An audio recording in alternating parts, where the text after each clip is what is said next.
Welcome to சுடுதண்ணி. இன்னைக்கு நம்ம வீடியோவில் ஒரு சூப்பரான சட்னி ரெசிபியை தான் பார்க்க போகிறோம். நம்ம டிஃபன் என்ன வேணாலும் பண்ணிடுவோம், ஆனால் சட்னி என்ன பண்ணுறதுன்னு தான் நம்மளுக்கு ரொம்ப யோசனையாக இருக்கும். ஸோ அந்த மாதிரி டைமில் இந்த வீடியோ உங்களுக்கு கை கொடுக்கும். இன்றைக்கி ஒரு சூப்பரான தக்காளி சட்னி பார்க்கலாம். இதோட இன்க்ரீடியன்ஸை நான் டிஸ்கிரிப்ஷன் பாக்ஸில் கொடுக்குறேன். இப்போ வாங்க சேர்ந்து சமைக்கலாம். ஃபஸ்ட்டு நம்ம வதக்க வேண்டியதெல்லாம் வதக்கிடலாம். அதுக்கு ஒரு பேனில் கொஞ்சமாக எண்ணெய் சேர்த்துக்கோங்க. இதில் முதல்ல நான் மிளகாய் சேர்த்துக்கிறேன். 4 வரமிளகாய் சேர்த்துக்கோங்க. இதை நல்லா வறுத்துக்கலாம். கருகிடக்கூடாது, நல்லா வாசம் வர வரைக்கும் வறுத்துக்கோங்க. இப்போ இதை எடுத்து வச்சிடுறேன். அடுத்து இதே எண்ணெயில் ஒரு வெங்காயம் சேர்த்துக்கிறேன். நீங்கள் சின்ன வெங்காயம் சேர்த்திங்கன்னா ஒரு 10 சேர்த்துக்கோங்க. நான் பெரிய வெங்காயம் ஒன்று சேர்த்துக்கிறேன். இதையும் நல்லா ப்ரௌன் கலரில் வர அளவுக்கு வதக்கிடலாம். நல்லா வதங்கினதுக்கு அப்புறமா இதை எடுத்து தனியாக வச்சிடுங்க. அடுத்து இதில் ஒரு 10 பூண்டு சேர்த்துக்கலாம்.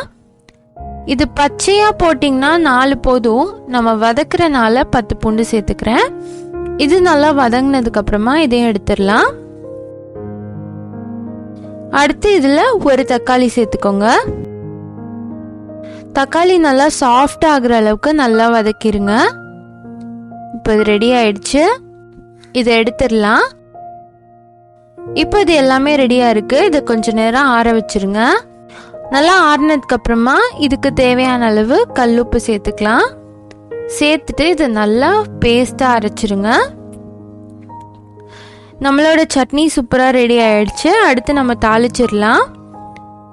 ஒரு பேனில் கொஞ்சமாக எண்ணெய் சேர்த்துட்டு இதில் கடுகு 1 டீஸ்பூன் சேர்த்துக்கலாம். கூடவே உளுத்தம்பருப்பு 1 டீஸ்பூன் சேர்த்துக்கோங்க.